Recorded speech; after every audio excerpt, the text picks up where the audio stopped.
இப்போ ஒருத்தருக்கு ஜாதகப்படி கேது தசை நடக்குது அப்படின்னா என்ன மாதிரியான வழிபாடு அவங்க எடுத்துக்கலாம்? பெரும்பாலும் இந்த கேது தசை ஒரு ஜாதகம் வரக்கூடாது. அது வந்ததுன்னா பெரும்பாலும் இல்லறத்தை பாதிக்குது.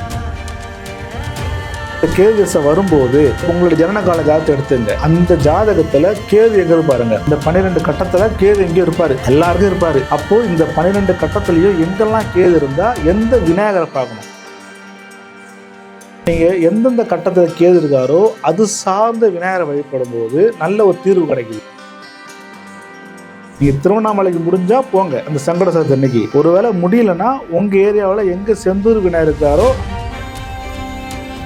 மிதுன வீட்டில் யாருக்கெல்லாம் கேது இருக்குதோ, ரெட்டை பிள்ளையார் கேது எங்கெங்க இருக்காரு பார்த்துட்டு அது சார்ந்த விநாயகரை மாசத்துக்கு ஒரு தடவை முடிஞ்சா போயிட்டு வாங்க.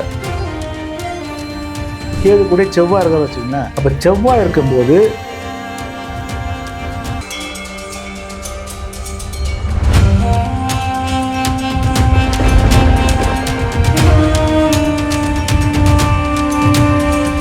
சரி, இப்போ ஒருத்தருக்கு ஜாதகப்படி கேது தசை நடக்குது அப்படின்னா என்ன மாதிரியான வழிபாடு அவங்க எடுத்துக்கலாம் சார்? ஆமா, இப்போ பெரும்பாலும் இந்த கேது தசை ஒரு ஜாதகம் வரக்கூடாது. அது வந்ததுன்னா பெரும்பாலும் இல்லறத்தை பாதிக்குது. அது எந்த லக்னமாக இருக்கலாம், எந்த ராசியாக இருக்கலாம். ஒரு 100 ஜாதகம் வருதுன்னா ஒரு 70 ஜாதகம் இந்த கேது தசை ரொம்ப ஸ்ட்ரபிள் பண்ணுது. ஒரு சில பேருக்கு மட்டும்தான் அது பாசிட்டிவாக வேலை செய்யும், மட்டும் எல்லாருக்குமே நெகட்டிவாக வேலை செய்யும். யாருக்கு நல்லா இருக்கு அப்படின்னா, இல்லறத்துலேருந்து சன்னியாச வாழ்க்கை வாழ்கிறவங்க, ஆன்மீகத்தில் வாழ்கிறவங்களுக்கு மட்டும்தான் அந்த கேது தசை நல்லா இருக்குது. ஆனால் எல்லாரும் அப்படி இருக்க முடியாது. எல்லாரும் நம்ம சம்சாரி வாழ்க்கை தான் வாழ்கிறோம். ஸோ நம்ம இதை கடந்து தான் வரணும். அப்போ இந்த கேது தசை சின்ன வயசுலேயே வந்துட்டு போயிடுச்சுன்னா ஒரு பிரச்சனை கிடையாது. ஒரு 5-10 வயசுக்குள்ளே வந்து போச்சுன்னா அது பெரிய தொல்லை கிடையாது. பட் இந்த மிடில் வயசில் தான் நம்ம திருமணம் பண்ணக்கூடிய காலகட்டத்திலையோ இல்லை அதுக்கப்புறமா வரும்போது இந்த கேது தசை எல்லாருக்கும் ஒரு பிரச்சனை பண்ணுது. ஏன்னா இந்த கேதுக்கு அடுத்து சுக்கிரதசை வரும். நல்லா பாருங்கள், இந்த குரு அதாவது குரு தசைக்கு முன்னாடி ராகு தசை வரும், சுக்கிர தசைக்கு முன்னாடி கேது தசை வரும். இதெல்லாம் ஒரு பரீட்சை. நீங்கள் ராகு தசை ஒருத்தர் நடக்குது அப்படின்னா அவனை எல்லா ஆசாபாசையும் காட்டும். அதை நீங்கள் தொடாமல் போகும்போது குருதசை சூப்பராக இருக்கும் உங்களுக்கு. இப்போ ராகு வராரு அப்படின்னா அந்த ராகு தசை உங்களுக்கு எல்லா விஷயத்தையும் கற்றுக் கொடுக்கும், கெட்ட பழகலாம். ஆனால் நீங்கள் கற்றுக்காமல் நேர் வழியில் போனீங்கன்னா அடுத்து வர குருதசை 14 வருஷம் உங்களுக்கு பொற்காலமாக இருக்கும்.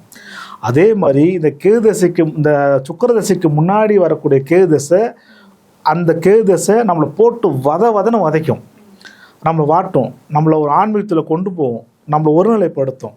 அந்த ஒருநிலைப்படுத்திட்டு, அதாவது ஒரு ஐஏஎஸ் ஆஃபீஸரு ஒரு ஐபிஎஸ் ஆஃபீஸர் எழுதும் போது ஒரு எக்ஸாம் பண்ணுறோம்ல, அந்த எக்ஸாம் படிக்கிறோம்ல, அந்த மாதிரி தான் இந்த 2 தசையும். அப்போ இந்த கேது தசை வரும்போது ஒரு பெரிய சிக்கலை கொடுக்கும், குழப்பத்தை கொடுக்கும். அதை தாண்டி வந்துடும் போது அடுத்து அவர் சுக்கிர தசை நம்ம ஒரு பாசிட்டிவான விஷயம் கொடுக்கும். அப்போ இந்த கேது தசை வரும்போது உங்களுடைய ஜனனகால ஜாதகத்தை எடுத்துங்க. அந்த ஜாதகத்தில் கேது எங்கே இருப்பாருங்க, இந்த 12 கட்டத்தில் கேது எங்கேயும் இருப்பார், எல்லாருக்கும் இருப்பார்.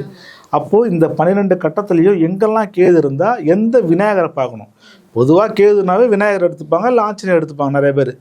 ஆனால் நீங்கள் எந்தெந்த கட்டத்தில் கேது இருக்காரோ அது சார்ந்த விநாயகரை வழிபடும் போது நல்ல ஒரு தீர்வு கிடைக்குது. இதை நான் நிறைய பேர் சொல்லியிருக்கோம், அது நல்லா இருக்குன்றான். எப்படின்னா வாரம் போகணும் முடிஞ்சா, இல்லைன்னா சங்கட சதுர்த்தி வரும் பாருங்கள், மாதத்துக்கு 2 நாள் ஒரு சங்கட சதுர்த்தி. அதில் ஏதோ தேய்ப்பையோ வளையப்பையோ உங்களுக்கு எப்படி சௌகரியமோ அந்த சங்கட சதுர்த்தி அன்னைக்கு நாங்கள் சொல்கிற இந்த கேது இந்த விநாயகர் கோயிலுக்கு போயிட்டு வரும்போது அந்த கேது தசை உங்களுக்கு நல்ல ஒரு வழிகாட்டும்.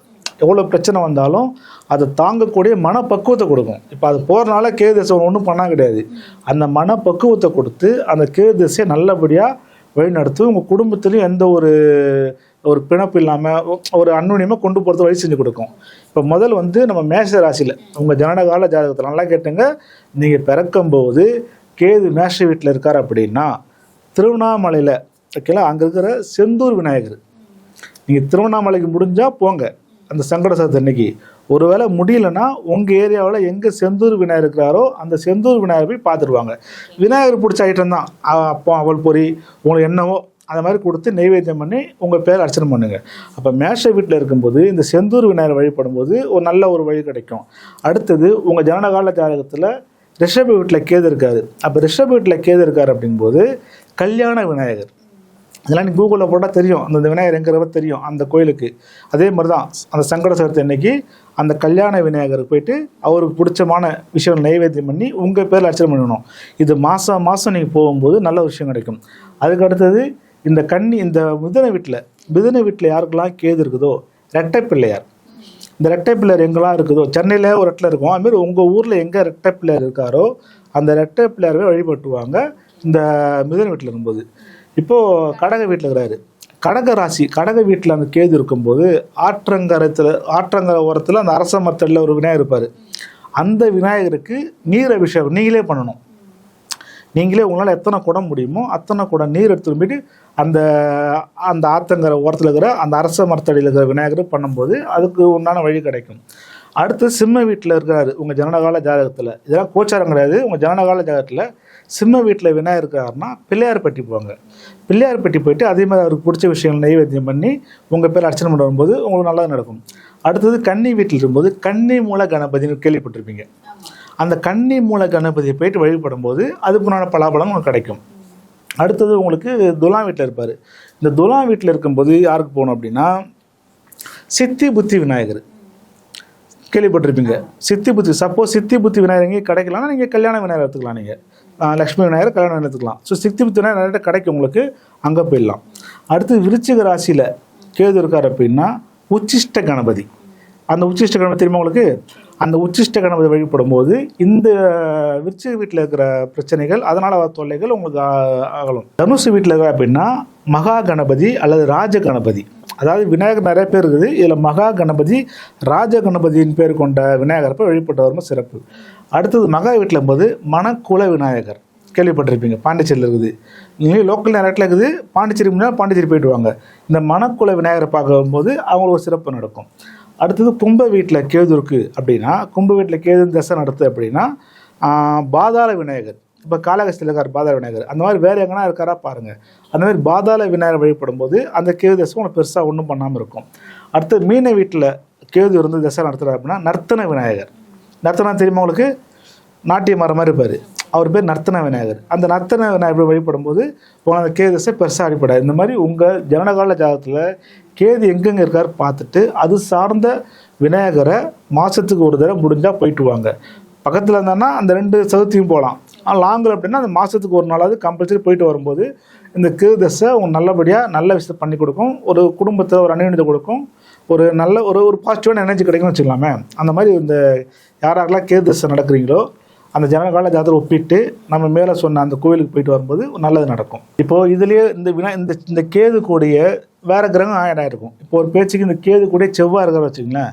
அப்போ செவ்வாய் இருக்கும்போது அவங்களுக்கு என்னென்னா இந்த உடல் சார்ந்த விஷயங்கள், அதாவது அவங்களுக்கு வரப்போகிற கணவர் அதில் அவங்க வரப்போகிற பார்ட்னர் ஒரு ஆண் ஜாதகம் ஒரு பெண் ஜாதகமாக இருந்ததுன்னா அவங்களுக்கு வரப்போகிற கணவர் அவர் எதிர்பார்த்த மாதிரி சில விஷயங்கள் அவங்களால கிடைக்காது. அந்த பார்ட்னர்ஷிப் அந்யோன்யமாக இருக்காது இந்த கேது கூட. இப்போ இந்த கேது கூட சூரியன் இருக்கிற வச்சிங்களேன், தன்னுடைய முதல் குழந்தைக்கும் இவங்களுக்கும் சில அண்டர்ஸ்டாண்டிங் இருக்காது, ஓகேங்களா? இப்போ அப்பாவுக்கு இவர் கூட சில அண்டர்ஸ்டாண்டிங் இருக்காது. அப்போ ஒருவேளை அப்பா ஆன்மீக சார்ந்த விஷயமாவோ இல்லை உடல் சார்ந்தில் இந்த எலும்பு சம்மந்த பிரச்சனையிலோ இருப்பார். இப்போ இதே கேது கூட சந்திரன் தான் அது ராசி வச்சுங்க. இப்போ சந்திரன் தான் இவங்க எப்படின்னா நம்மளுக்கு யாரும் சூனியம் வச்சிட்டாங்களா, நமக்கு யாரா பேய் பிசாசு பிடிச்சிடுச்சா, இந்த சாமிலாம் ஆடுவாங்க தெரியுங்களா, இவங்களாம் இந்த காம்பினேஷன் தான். அப்போ இந்த கேது கூட யாரெல்லாம் சந்திரன் இருக்குதோ இவங்க இந்த மனப்பிரம்ம பிடிச்ச மாதிரி ஒரு தோரணை. எப்படின்னா எனக்கு பின்னால் ஏதோ போன மாதிரி நான் கனவு காண்டேன், நைட்டு திடீர்னு தூங்கி அலறுவாங்க. இந்த சந்திரன் கூட கேது இருக்கும்போது எனக்கு யாரும் சூனியம் பண்ணிட்டாங்க, எனக்கு யாரோ செய்வினை வச்சிட்டாங்க, இந்த மாதிரிலாம் ஒரு மனக்குழப்பத்தை கொடுக்கும். ஏன்னா சந்திரன் மனக்காரகன். அப்போ இந்த கேது கூட சந்திரன் சேரும்போது இந்த மாதிரி மனக்குழப்பத்தெல்லாம் கொடுக்கும். இந்த 12 ராசியில் எங்கே தான் அந்த விஷயம் பண்ணும். இப்போ இதே கேது கூட புதன் வச்சுங்களேன், இவங்க மதிநுட்பமான ஆள். இந்த சயின்டிஸ்ட்லாம் பார்த்தீங்களா புது ஞான விஷயம்லாம் கண்டுபிடிப்பாங்க.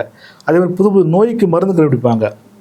ஒரு நோய் இப்போ புதுசாக ஒரு நோய் வருது, அந்த நோய்க்கு மருந்து கண்டுபிடிக்கிறாங்கன்னா அவங்க ஜாதகத்தில் பார்த்தீங்கன்னா இந்த கேதுவோட புதன் இருக்கும். அதேமாதிரி டாக்டரேட் பட்டம் வாங்குறாங்க. இப்போ டாக்டர் பட்டம் வந்து டாக்டரேட் பிஹெச்டி. இந்த பிஹெச்டி பண்ணுறவங்க ஜாதகத்துலேயும் பார்த்தலாம் இந்த புதனோட கேது இருக்கும். அதாவது புதன் சேர்ந்தும் இருப்பாங்க, இல்லை திரிகோட்டிலே இருப்பாங்க. அப்போ யாருக்கெல்லாம் அந்த புதன் கேது இணைவு இருக்குதோ அவங்களாம் மதிநுட்பமான ஆளுகள். அவங்களும் ஒரு எப்படி சொல்லுவாங்கன்னா ரொம்ப அட்வான்ஸாக யோசிப்பாங்க. ஒரு அடுத்த 10 வருஷம் என்ன நடக்கிற மாதிரி யோசிப்பாங்க. இப்போ இதே கேது கூட சுக்கிரன் வச்சிங்களேன், இந்த சுக்கிரன் ஒரு ஆண் ஜாட்டில் இருக்கும்போது தன்னுடைய மனைவி கூட சில அண்டர்ஸ்டாண்டிங் இருக்காது. அப்போ மனைவிக்கும் இவங்களும் சில அப்போ ஒரு பெண் ஜாட்டில் செவ்வாய் இருக்கும்போது அண்டர்ஸ்டாண்டிங் மிஸ் ஆகும். ஒரு ஆண் ஜாட்டில் சுக்கிரன் இருக்கும்போது மிஸ் அண்டர்ஸ்டாண்டிங். அப்போ இந்த கேதுவோட சுக்கிரனும் செவ்வாய் சேரும்போது இப்போ விஜய் ஜாட்டில் எடுத்துங்க சுக்கிரன் கேது சேர்ந்துருக்குது. அப்போ அவங்க மனைவி கவனம் சரியான ஒரு அண்டர்ஸ்டாண்டிங் இல்லை. அப்போ ஒரு ஆண் ஜாட்டில் சுக்கிரனுக்கு எதுவும் இணையக்கூடாது, ஒரு பெண் ஜாட்டில் செவ்வாய் கேது இணையக்கூடாது. அப்போ 2 பேரும் பார்ட்னர்ஷிப்பில் ஒரு முரண்பாடு இருக்கும். ஸோ இவங்க எதிர்பார்க்குறது அவங்க தர முடியாது, அவங்க எதிர்பார்த்து இவங்க தர முடியாது. இப்போ இதே கேதோட சனி இருக்கா வச்சுங்களேன், இவங்க வந்து ஜோதிட ஞானம் உங்கள்கிட்ட கொஞ்சம் இருக்கும். அதே மாதிரி ஞானி மாதிரி பேசுவாங்க. சின்ன வயசுலேயே அப்படின்னா இப்போ திருஞான சம்பந்தம் இருக்காரு, அவர் சின்ன வயசு தான் இருக்குது, ஆனால் எவ்வளோ விஷயம் பண்ணுறாரு அவர். இந்த மாதிரி ஞானம் நிறையா வரும் அவங்களுக்கு. அதாவது அந்த யாரும் கற்றுக் கொடுக்க மாட்டாங்க, இயற்கையாக வரும். ஜோதிட ஞானம் வரும், அறிவியல் ஞானம் வரும், ஆன்மீக ஞானம் வரும், சித்த வைத்தியம், கை வைத்தியம், இதெல்லாம் இவங்களுக்கு ஈஸியாக வரும். இந்த மாதிரி சனியோட கேது இருக்கும்போது, இந்த மாதிரி கிரகங்கள் சேரும்போதும் அந்த இது மாறுபடும்.